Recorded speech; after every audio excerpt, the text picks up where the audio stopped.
Good morning, everyone. Okay.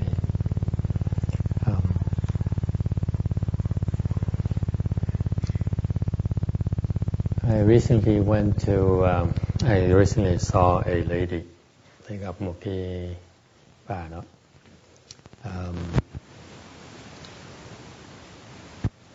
I noticed that she walked a little bit of difficulty. Để thấy đi nó hơi cứng. You know when you look at people, how people walk.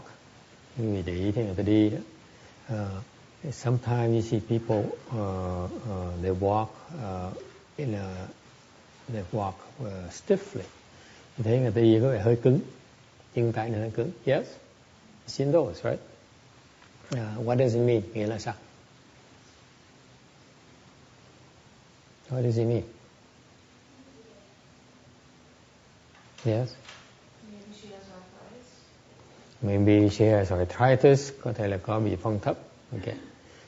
It usually means, in general, it means that the chi in the legs and the hips are not flowing. It's not flowing properly to the hips, the knees, and the legs. Thường khi mà quý vị để ý, người ta thấy đi một cái chân nó không được lỏng á. Okay. Thì when your chi is flowing properly, you should be walking very fluidly, in no effort. Khi mà cái khí quý vị mà nó sung túc ấy, thì cái lúc quý vị đi cái chân quý vị đó nó rất là lỏng. Yes, you can tell that. Okay, people who are very strong chi, những cái người mà cái khí nó mạnh lắm. Lúc mà để ý thì người ta đi bộ đó, quý vị thấy nó đi rất là nhẹ, rất là lỏng, cái chân rất là lỏng. See the legs flows very, very naturally. There's no effort. Whereas when your chi is not flowing properly, ngược lại khi mà khí quý vị nó bị nghẹt đó, then you walk a little, with a little bit of stiffness. Quý vị thấy người như thấy nó có vẻ đi nó phải cứng cáp. Yes or no? Okay. So I asked her, how are you feeling? Thầy mới hỏi chuyện. Bà hỏi là bà có khỏe là không? She says, I'm not feeling well. Tôi không được khỏe. She says that I have headaches. I'm having a headache. Hiện giờ tôi đang bị nhức đầu. So I asked her. Thầy mới hỏi tiếp. Vậy chứ bà có thường xuyên bị nhức đầu là không? Do you often have headaches? And she says, oh, very, very often. Bà trả lời là rất là thường xuyên. So I looked at her and said, you have a lot of worries. Bà có nhiều cái sự ưu tư không? I said, yes. My mom has Alzheimer's disease. Mẹ tôi là bị bệnh Alzheimer's. My daughter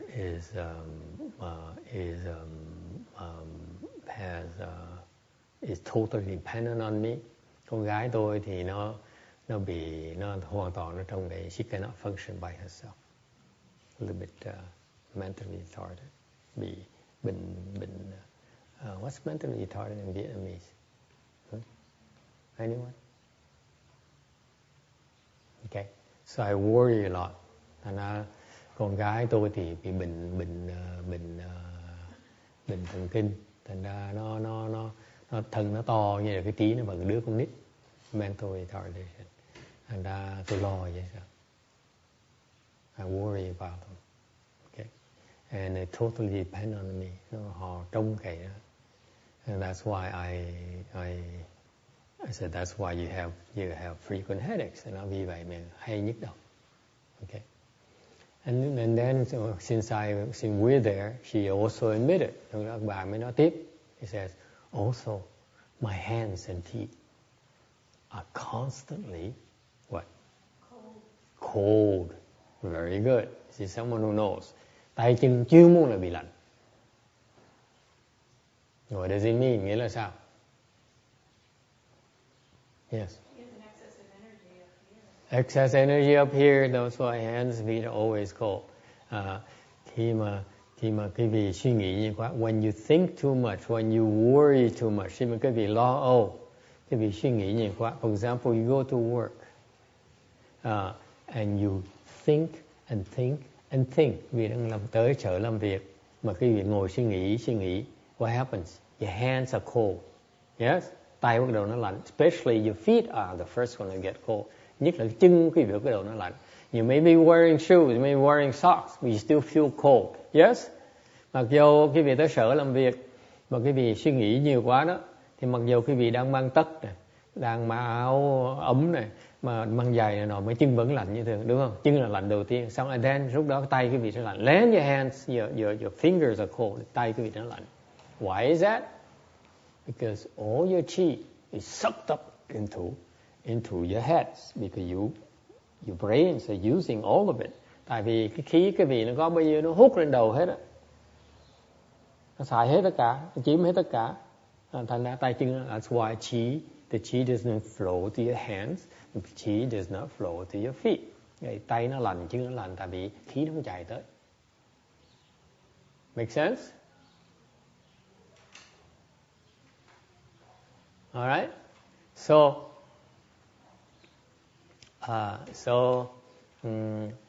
I said, I can ask you a real personal question. You don't have to answer me. You don't feel like it.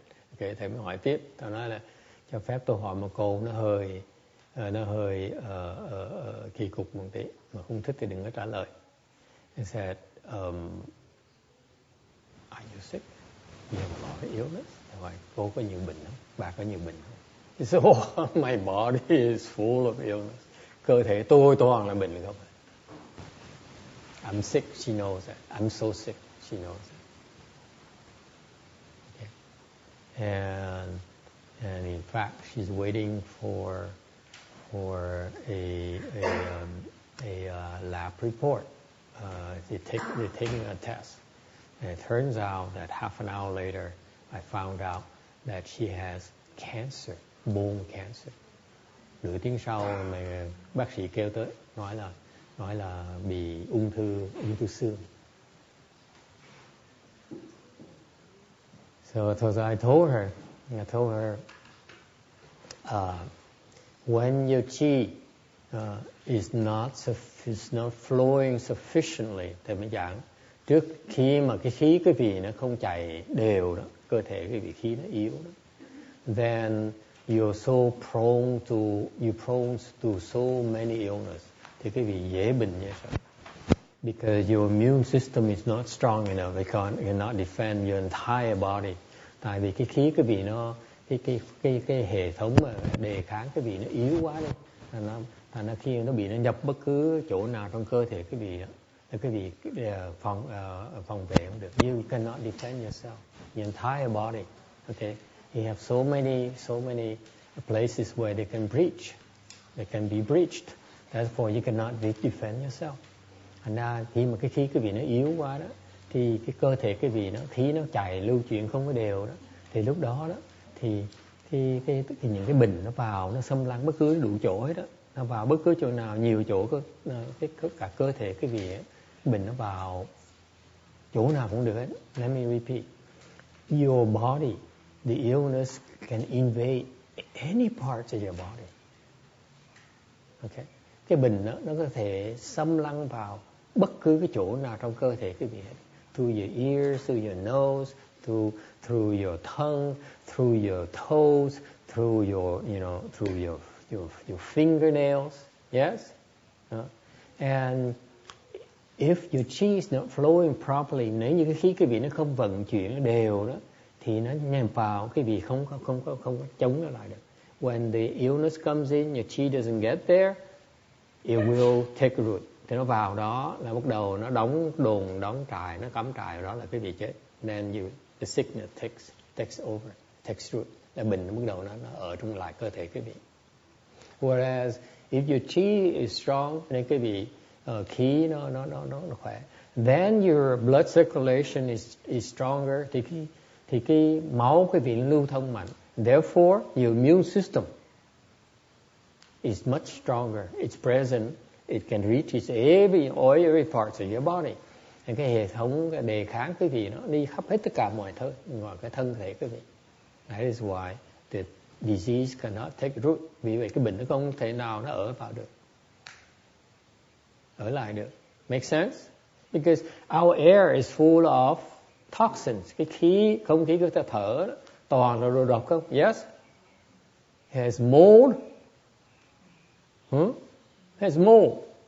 I just found out this week the air is full of mold. Thầy mới phát ra cái không khí mình thở ra toàn là cái mold không à, chất mốc. Yeah. You can't help it. You inhale it comes, in your lungs, and unless your immune system, gets rid of it, you're going to have lung problems. Anh chẳng hạn như mình hít cái hơi mốc vào trong cái phổi của mình, mà nếu cái hệ thống cái hệ thống đề kháng vệ quý vị nó không có đủ mạnh đó, là cái mốc bắt đầu nó là mốc của cái phổi quý vị đủ thứ bệnh đó. Okay, you have all kinds of problems. Okay, what am I eating? Okay, you eat those lobsters. Anyone ăn tôm hùm không? Maine lobsters. Maine lobsters. Lobsters are Maine. Okay. What it brings in there is some toxins from the ocean. Yes? Huh? The bottom feeders. They eat all kinds of bad stuff to settle in the bottom of the ocean. Những cái đó nó ăn mấy cái cặn bã, nó đồng lại nơi cái đáy biển đó. Okay. Toàn chất độc, and there are a lot of toxins. You eat it, it tastes good, but then you bringing all these toxins into your stomach. Thành ăn nó ngon miệng, những điều nó đem tất cả những chất độc nó vào trong bao tử quý vị. Okay. Now you have to process it. Bây giờ phải giải quyết nó. And if you cannot process it, it's illness right there. Mà không đủ sức mà chữa, mà kháng về nó đó, thì quý vị sẽ bệnh. Okay? So they're coming back to this lady here, and kể bài cái chuyện người này, cái bà này. I noticed, I'm sorry to say this, but your body is so sick. It has so much more sickness that even your doctor knows about. Thì mới nói bà, nó xin lỗi bà, tôi nói cái này cô bà muốn nghe đâu. Bệnh, cái cơ thể bà đủ thứ bệnh đó, ngay bác sĩ không biết luôn, không thấy được luôn, chưa biết được luôn. Okay? And she says, oh my God, what I'm going to do? What is my mom's going to do? What is my daughter's going to do? Bà mới nói bây giờ như vậy thì làm sao? Mà mẹ tôi ra sao bây giờ? Con tôi ra sao bây giờ? If anything happens to me, what's going to happen to them? Who's going to take care of them? Cái gì nó xảy ra cho tôi, thì ai lo cho mẹ tôi, ai lo cho con tôi?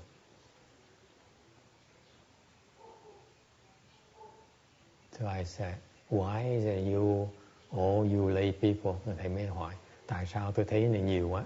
Tại sao những người tài gia như quý vị, you're so good at making money, vì làm tiền rất là giỏi. You're so good at going to school, đi học trường. You have so many degrees, you have PhDs, tiến sĩ, thạc sĩ, cử nhân. And you know so much about your world. Quý vị hiểu về cái thế, you know so much about everything. And yet, the one thing you don't know, một cái quý vị không biết is what? Taking care of yourself.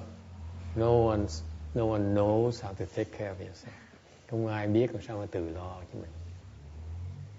You worry about your mom, you worry about your daughter, you worry about your husband, you lo cho mẹ, lo cho con, lo cho chồng.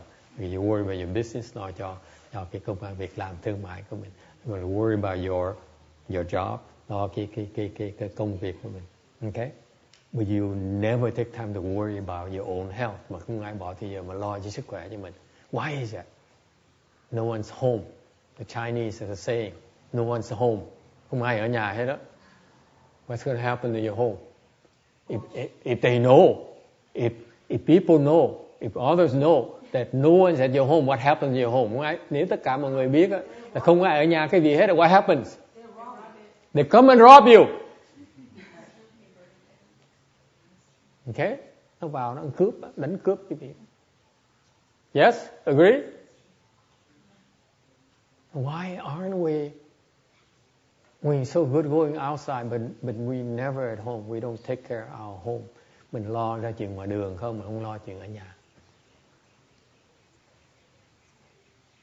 Why is that?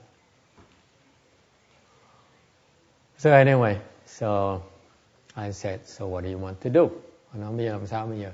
He said, I don't know. Mà bây giờ mà làm sao vậy? Tôi không biết làm gì hết. I don't know what to do. Can you imagine? If she's a baker, if she's so poor and she's uneducated and she's and so forth, you can't blame her because she can't help herself. But this woman here, is the typical person out there. Không phải cái người là người bệnh, người già cả, người thiếu học thức, người không biết gì hết. Cái này người như tất cả mọi người, nhưng mà rất là người bình thường. Nó không biết gì. She doesn't know what to do now. So what can she do? Làm gì bây giờ? So I told her, you have a few options.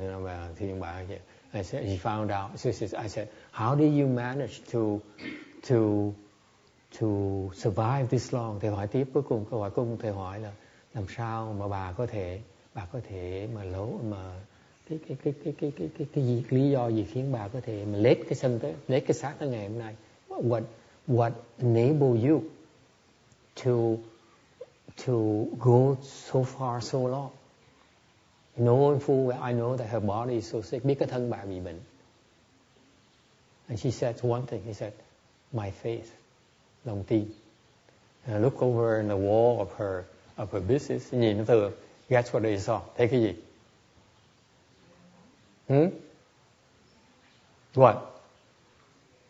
What? Yes, Tony. We're just talking about faith. You don't have faith in your family. You guys are weird in Europe. Người Âu Châu, ta nói người Âu Châu, ông giáo tôi thấy hình của gia đình thôi. Ai mà có lòng tin gia đình, nó có chuyện đó được. Of what? A picture of what? Xian. No. This is not a Buddhist thing. Cái này không phải người Phật. Xian, what are you? Mother Mary. It's funny. Chuyện lạ đó nghe. You don't see a picture of God or Jesus, but a picture of the profile of Mother Mary, like this. Lạ đó nghe, thầy để ý thấy. Không phải hình của Thượng Đế, hình của Chúa Giêsu, mà hình của mẹ Mary. Isn't it interesting? Of course, it's more discreet because you see a picture of God, and the Buddhists and the Jews will have a hard time. It makes sense, right? In the place of business, you don't want to say, "Hey, this is I believe in God," and declare to everyone, or "I believe in Buddha."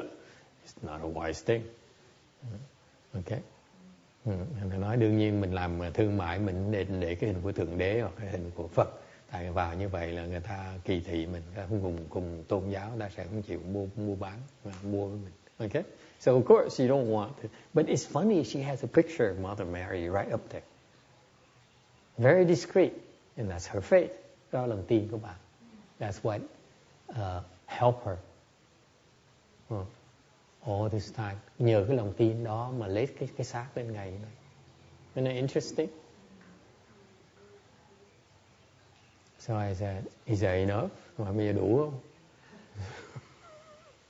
What can you do? Nó làm gì bây giờ? So I said, you have a few choices. Time for change. Yes? Lúc phải thay đổi. Number one, you hit the gym. Tới tập thể dục thể thao.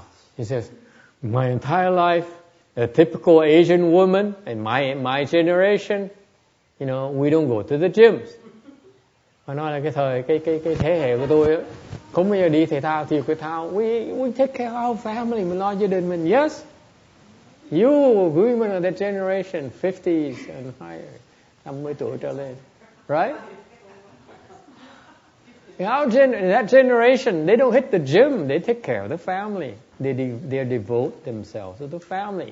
Người 50 tuổi trở lên, thế hệ trở lên đó, họ chỉ lo gia đình thôi. right?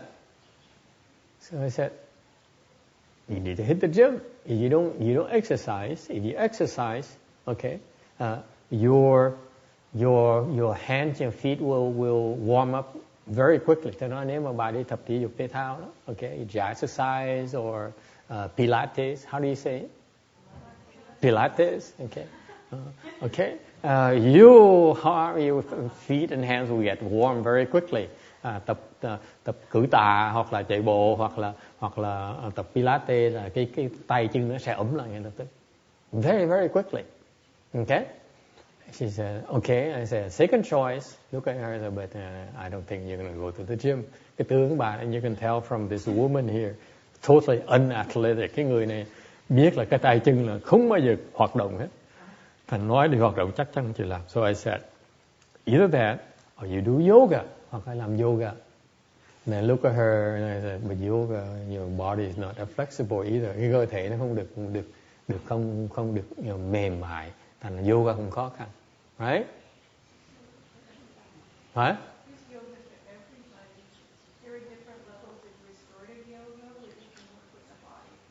Right. I wish you were there, Mary Jo. I gave her bad advice. I feel so bad now. Thấy mắc cỡ dễ sợ. Không biết gì mà nhau. I don't know anything about yoga and yet I tell her about yoga. Mình không biết gì về yoga, nhóm khuyên người ta làm yoga. That's sometimes I agree. You should take everything I say with a grain of salt. Thành thầy nói nghe cho vui vậy thôi, đừng có tin. Okay? And then number 3 I said, but in this area in Bosa, in Santa Ana, cái vùng này đó, okay, I know there are good Tai Chi teachers. Thầy nói cái vùng này có mấy ông thầy Tai Chi giỏi lắm. Okay, I know some good martial arts teachers. Thầy biết học võ có người. Okay, there's some good Tai Chi teachers nữa. Có người Tai Chi rất là giỏi nữa. And so I said, so I began to demonstrate to her. I said, I know nothing about Tai Chi, but this is what I see on TV, okay? Thầy nói thầy không biết về Tai Chi, nhưng điều thầy nói thầy chỉ quay trên đài TV thôi. Okay? So I lower my body, okay? Okay, lower into a stance. Thầy bắt đầu đi vào cái đi xuống tấn. Understand what I'm talking about? Like in martial arts, you lower your body, bend your knees. You know what I'm talking about? Anyone can do that? Hiền thì biểu diễn thầy. Stand up. The old monk here knows Tai Chi. Đứng vậy. Show him. Okay? So what I did is I knew nothing about Tai Chi. All I did is I lowered myself. Okay? Và thế, đứng làm thế rồi. Đứng xuống tấn như này. Okay.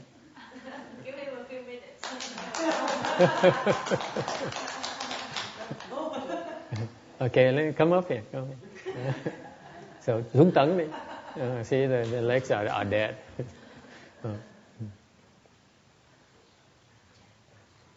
Xuống tấn. You lower yourself. Okay. Chỉ xuống tấn nữa.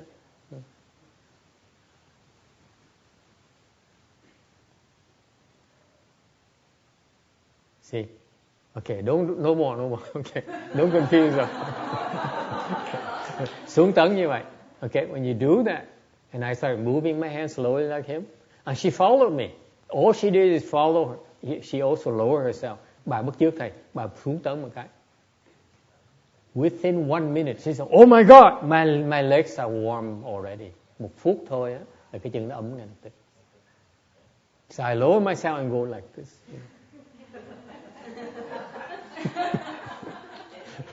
Thầy làm hề, thầy xuống tấn mà vừa múa tay nữa. Bà bước trước bà làm, nó nóng, chân nóng ngay lập tức. I said, wow. I said, you see, the chi, when you go, you lower your hands, you go into a stance like that, lower stance. The chi has to go to your toes immediately. Khi mà quý vị xuống tấn như vậy đó, là khí nó chạy tới cái đầu chân ngay lập tức, đầu ngón chân ngay lập tức. So her legs warmed up immediately. And then she started going like this with me. I said, oh my God, my hands are warm. Tay nó ấm ngay lập tức. I proved to her immediately when the chi flows in your toes and your fingers, they warm up. Thì cái khí nó chạy tới ngón chân, ngón tay quý vị là tự động nó ấm ngay lập tức. Instantaneously. Isn't that cool? What do it have to do with chant? Nó liên quan tới thiền. Vicky says, I came here to learn about chant. Why do you talk about Tai Chi? Cái cô nói tôi lái xe 45 phút tới đây để học về thiền, tại sao thầy nói về Tai Chi?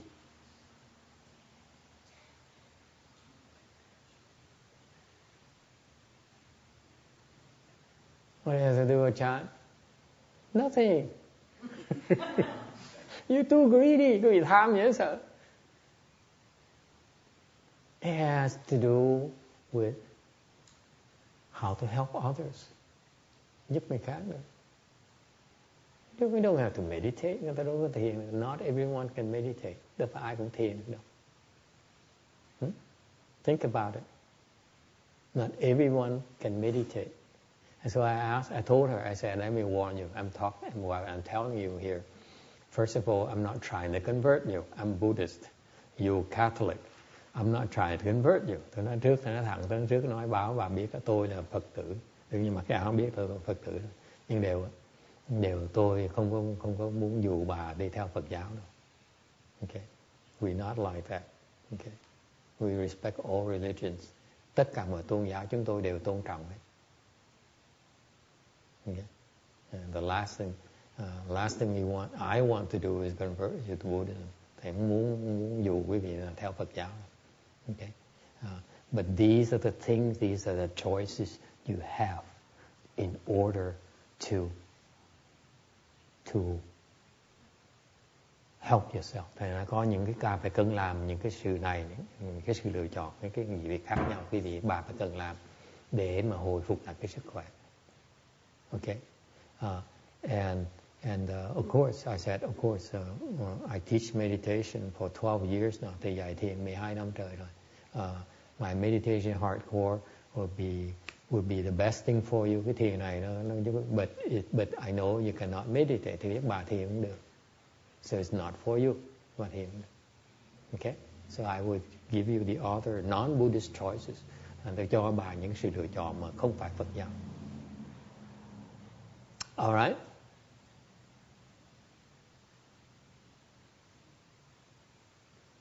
Questions? Ai thắc mắc gì không?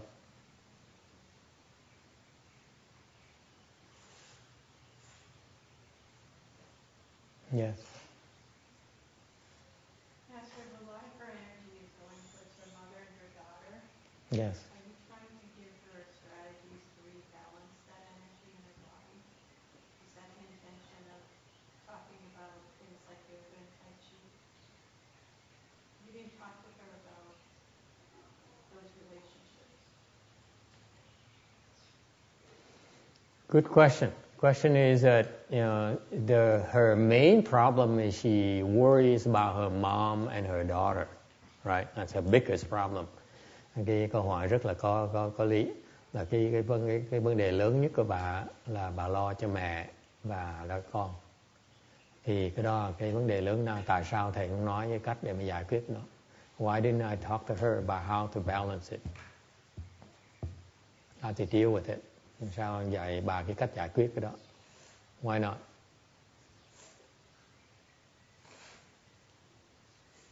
Jim? I met already with her health. Mình can thiệp chuyện thầy nói, nhưng mà mình bắt đầu nói chuyện cái sức khỏe người ta là mình can thiệp chuyện là mình né không được. Okay, it's too late now. I met already. Okay, why not?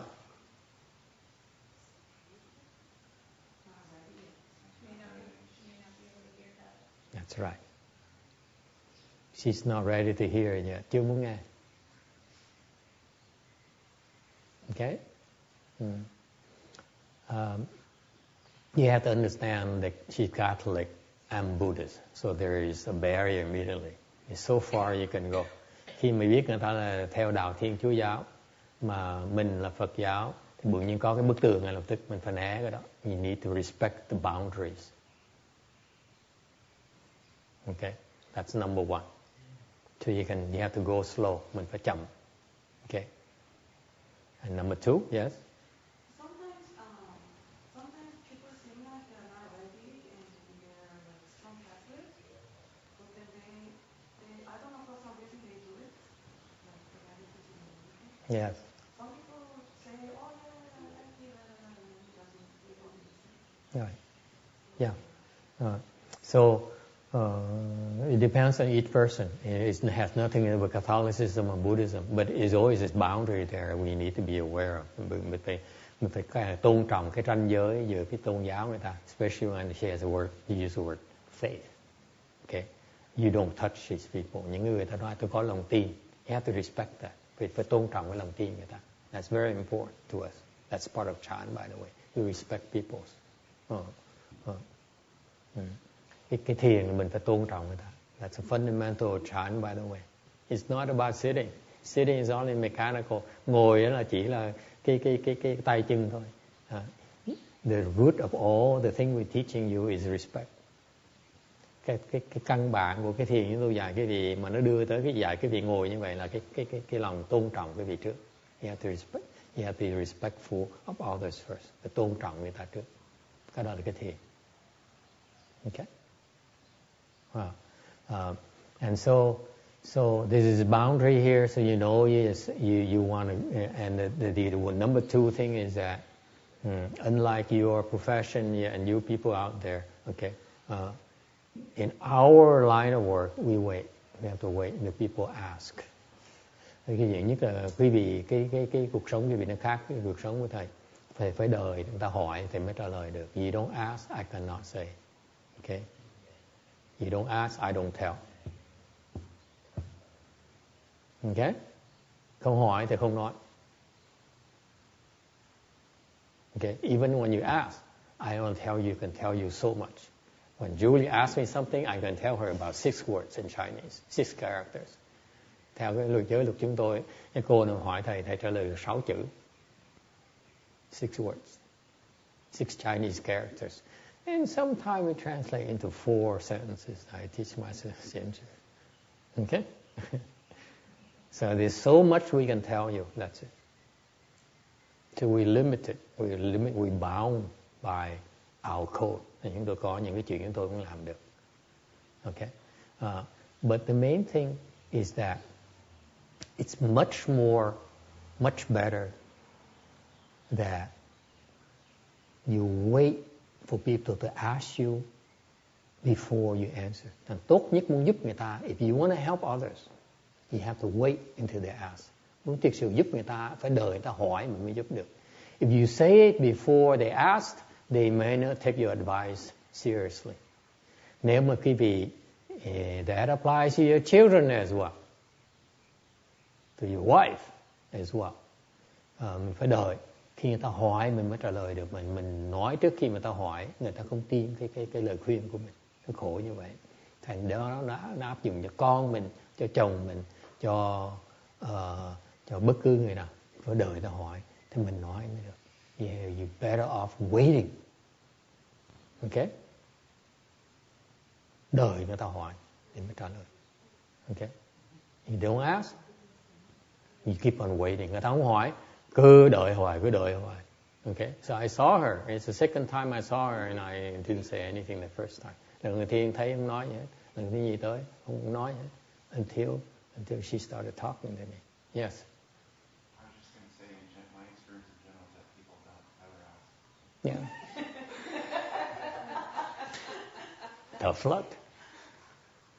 Tough luck.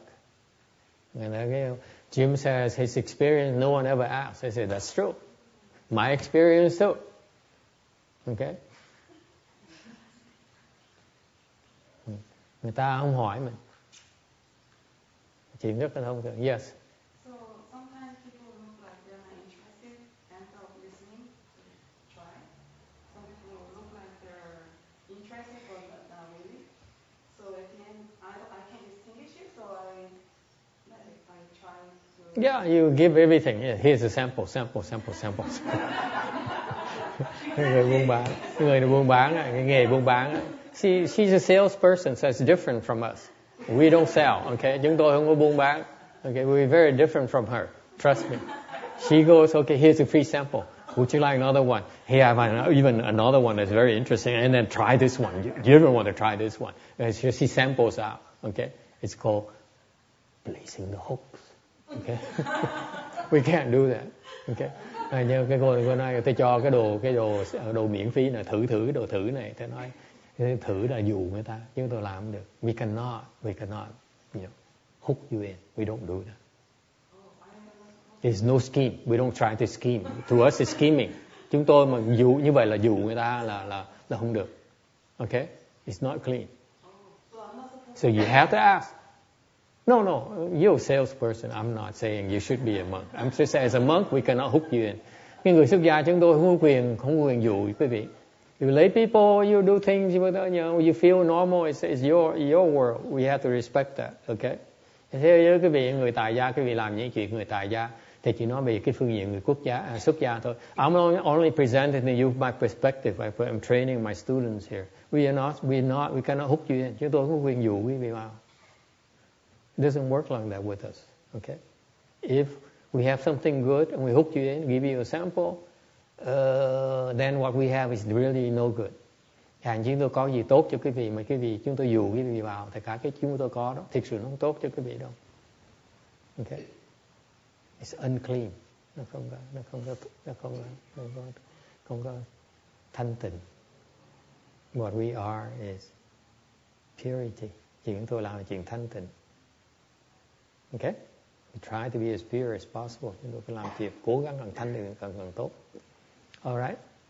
So, there's so many things, not just her things, but and not the number 3 reason. Có thể nhắc lại the number 1, the 3 reasons why I couldn't do anything. Có 3 lý do thì hỏi làm không được. Thứ nhất, okay, là cái tôn giáo khác nhau. We're different. There's a barrier. Number 1, there's a barrier between religion. You have to respect that. Okay, because their side they try to convert us. Okay. I've seen so many Catholics try to convert me. Có đời thầy biết bao nhiêu người Thiên Chúa giáo là dụ nói they all come to me and say Jesus will save you. I say yes, hallelujah. I hope so. I welcome any help. Okay. Whether it's from Jesus, from God, from Mohammed, I don't care. Just help me. I can't care less. Give me more money, give me more fame. That's what I want. Thành ra mình phải né người ta, mình tôn trọng. Number 2, you have to wait. It's better. The better advice is when they ask for it. Do not give advice to people when they don't ask for it, especially your daughters. If they don't ask for it, there's nothing you can do. Okay? Như con cái mình không hỏi, mình đè nó không được. Vì you force it upon them, they rebel, they run away. Okay? Như con cái mình không hỏi mà cứ dí nó, bắt nó làm theo ý mình là cuối cùng nó sẽ bỏ mình nó đi. They will abandon you. You force upon them. Yes? I have a lot of children too myself. The way I force them, I kick them away is I force upon things down their throat. And they say, I can't take this, I'm out of here. Cái nghề thầy mà. Học trò thầy muốn đuổi đi về lắm. Thầy cứ bắt nó làm những cái nó không chịu làm, tự động nó bỏ nó đi. Okay? That's what happened to your children. And they don't come and see you again at all. That's why. Nó bỏ nó không bao giờ nó gặp mình lại. Okay, maybe it's a good thing. And number 3, what's number 3? Even if they ask, ngay nó hỏi nữa, there's so much they can take. You cannot tell them too much, too soon. Mình ngay nó hỏi mình cũng có thể đưa ít thôi, đưa nhiều quá nó chịu không nổi. Okay? There's so much they can digest. You cannot, you cannot. It's better to wait and let them do the Tai Chi, hit the gym, they feel better, and then the next time, if there's a next time, and then you say, oh, I feel much better now. But I still worry about my mom. Then you tell them. Okay? You give them dosages. You cannot give them too much of a good thing. Doesn't work. Cái thứ ba là giống như uống thuốc vậy. Thuốc nó tốt chữa bệnh cho họ được, nhưng nếu mình cho nó nhiều quá, thuốc nhiều quá nó giết người ta. Thành phải cho từ từ. Dạng mình ngừng lại chỗ này, lần sau họ tu họ khỏe rồi bắt đầu hỏi tiếp. Nếu gặp lại họ sẽ hỏi tiếp. Bây giờ con khỏe rồi, nhưng đều còn cái vấn đề là cái ung thư xương này nọ ta ra sao? Okay, you wait. You have to be patient. That's Chan right there. Cái đó là thiền. We wait. You practice Chan to be more patient. Cái thiền khiến cái vị kiên nhẫn hơn. Okay, you wait until they're ready to take your advice. Mình đợi cho tới khi mà họ sẵn sàng tiếp nhận cái lời khuyên của mình. That's how you help. Okay? And what happened? Cái gì xảy ra? Of course, he says, how do I find a Tai Chi teacher? How do I, làm sao mà kiếm thầy Tai Chi bây giờ? I said, well, lots. Keep on looking. You keep on looking. And you start somewhere, and you keep on, asking your friends and keep searching. Rồi bắt đầu, xong rồi đi từ từ. Okay. And then what? It's still a problem. What about the fact that most of you are too busy? Sự thật là như vậy. Ai cũng bận rộn lắm. Yes? Anyone has a lot of free time? Raise your hands. Ai có nhiều cái thì giờ rảnh rỗi, giơ tay thầy coi. See? You're too busy. Ai cũng bận rộn, right? You worry about your job, you worry about your household. Lo nhà, lo cửa, lo công ăn việc làm, lo con, lo cháu. Lo cha, lo mẹ. Lo đủ thứ hết. Đâu có ai thì giờ. Everyone is so pressed for time. Ai cũng thiếu thì giờ. Okay? She can't even handle it right now. Bây giờ làm chưa xong. Now I ask her, do you have to go to the gym? You have to go to that thing. How they going to do it? Ai mà dám làm bây giờ? Ai mà chịu làm bây giờ?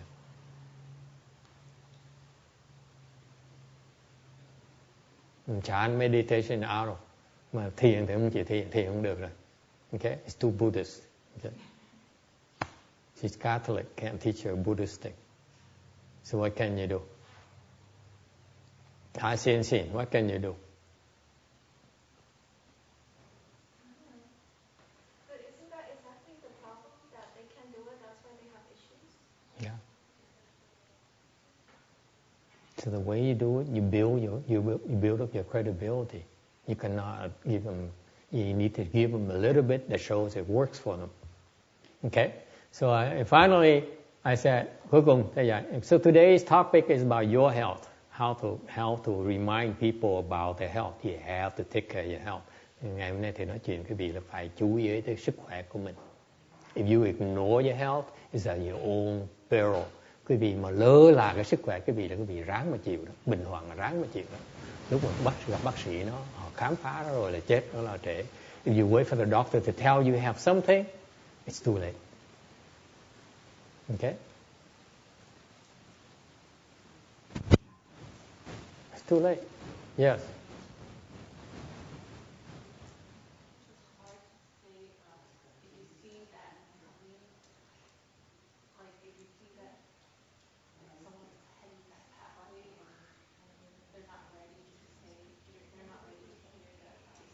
Mm-hmm. Yeah.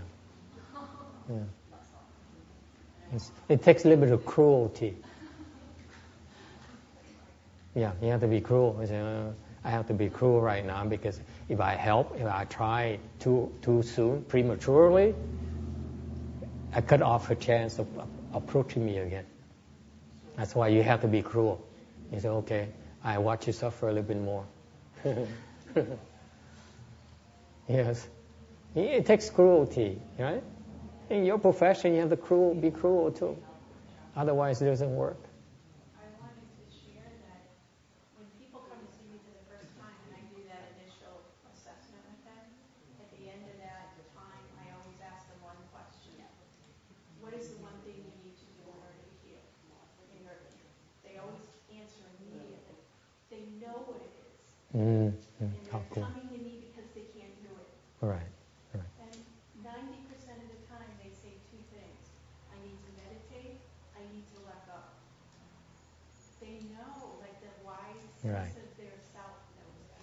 Right.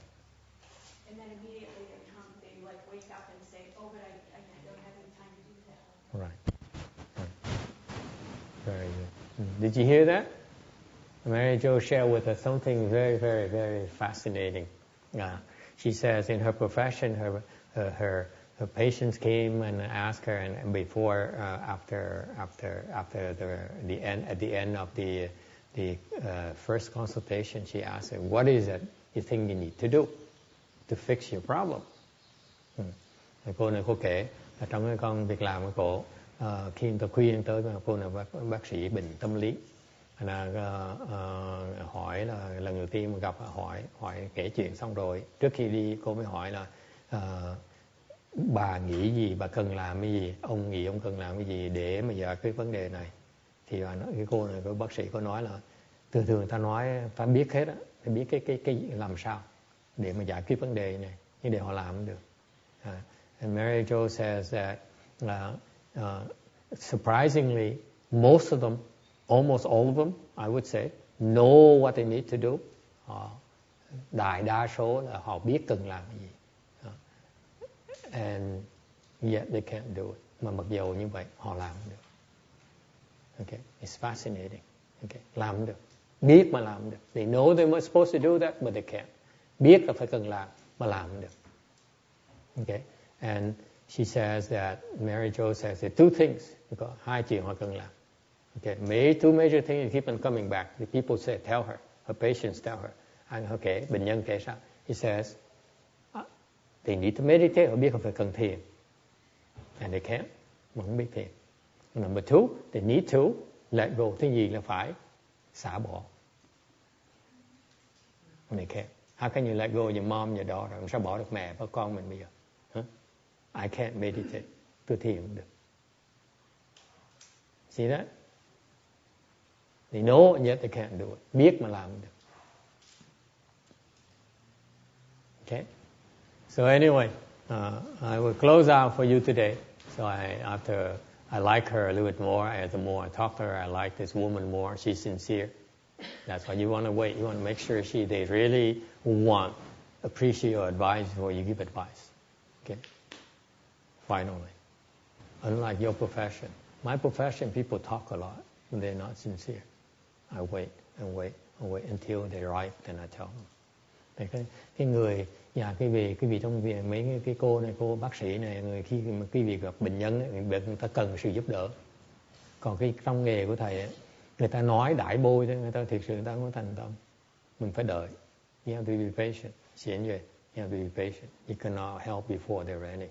You have to wait and wait and wait until they say, yes, I appreciate your advice.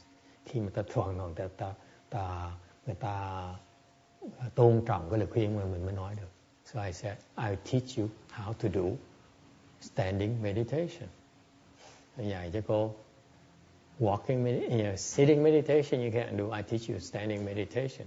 Cô ngồi thiền được, tôi dạy cô đứng. And that's also called Qigong. It's really half Buddhist, half non-Buddhist. You see? Thầy cũng quỷ quái, tôi nói. Cái này là khí công. Cái thiền đứng này là thiệt là để khí công. So vừa Phật giáo vừa ngoại đạo. You see? There's so much more I could teach her, but I couldn't. Like Jim said, I just can't. You have to wait. There's nothing you can do.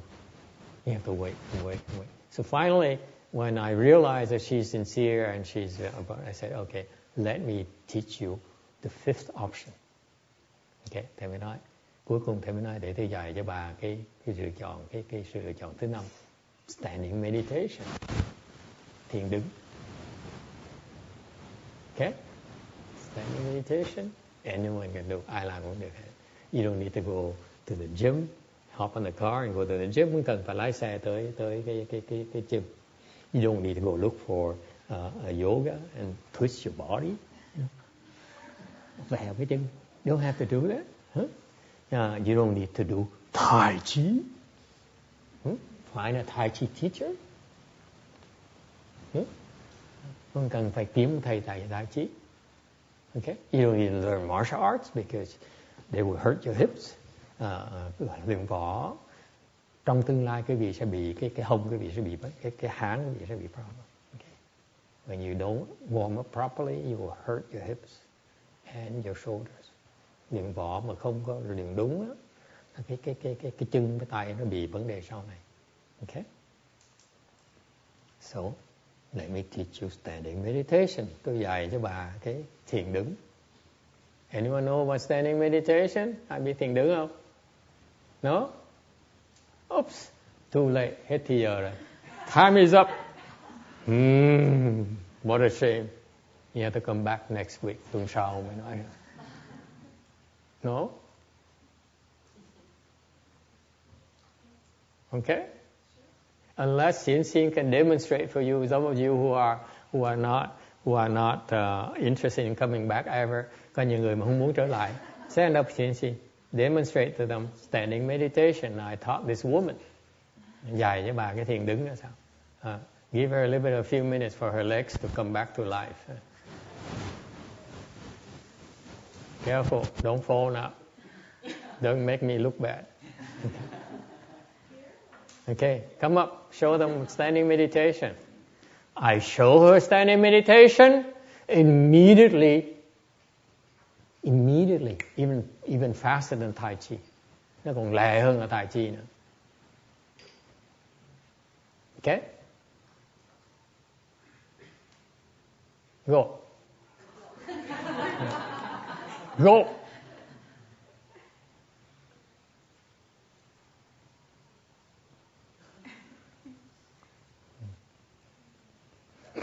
She's getting ready.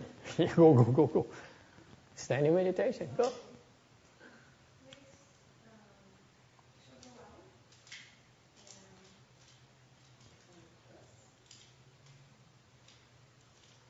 Don't laugh now. She looks funny, but...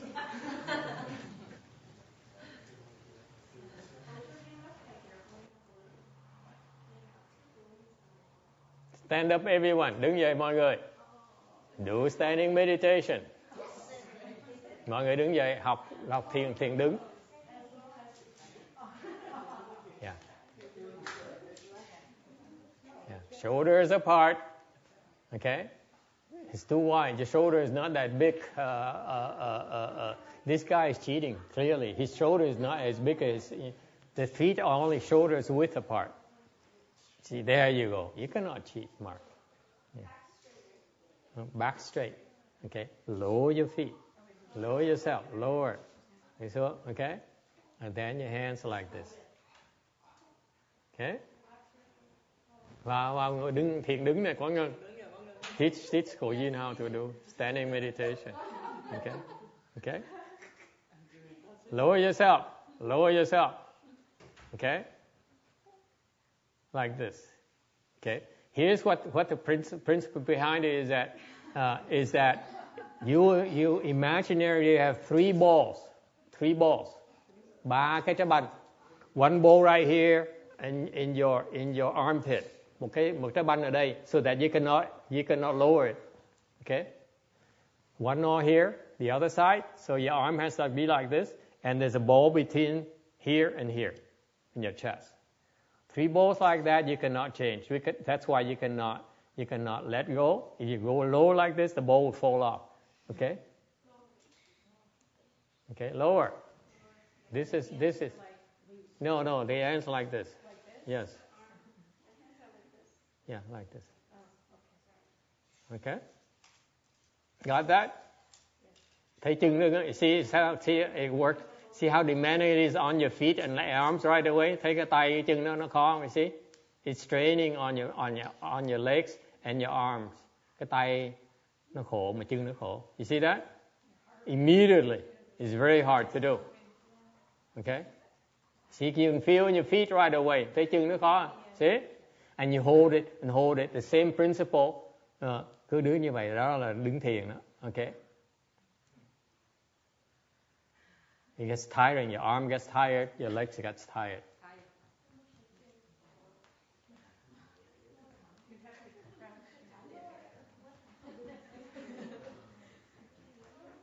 Okay?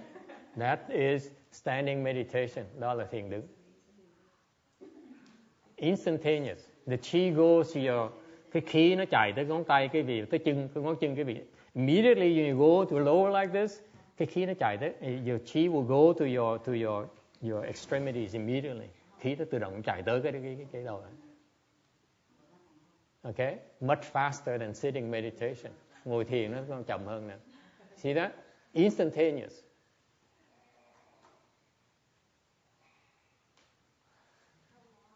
How long? Build it up longer and longer and longer. My masters can stay for 6 hours plus. Ngài Tiến Hóa, Ngài đứng 6 tiếng đồng hồ liên tiếp. Thành tập từ từ. Ngồi thiền. Okay? It's very good for you. Rất là tốt. You build it. All right? Keep your back straight and relax. Relax. Okay, and you can recite the Buddha's name. You can sing the Beatles song. Michelle, Mabel, those hours together well, together well. Okay. I don't care. You just physically hold it and you do whatever it takes. Okay? Okay? Cái việc làm gì cũng được, niệm Phật cũng được, nghe nhạc cũng được, ca hát cũng được, cái gì cũng được hết. Physically you stand there and relax. Okay? Okay? And hold it. Don't move. Đừng có đụng đậy. You become a statue. Thành cái tượng luôn. Got it? Okay? You know, so that's, I just taught you another way to something called standing meditation for those who cannot do sitting meditation. Đây là một cái phương pháp mà những cái người ngồi tọa thiền được đứng thiền đứng đó, rất là hiệu quả. It's very, very good. Phải cong cái chân lại quả ngân, phải cong cái chân xuống. Như vậy đó. Okay. She straightened herself immediately. Okay, thank you everyone.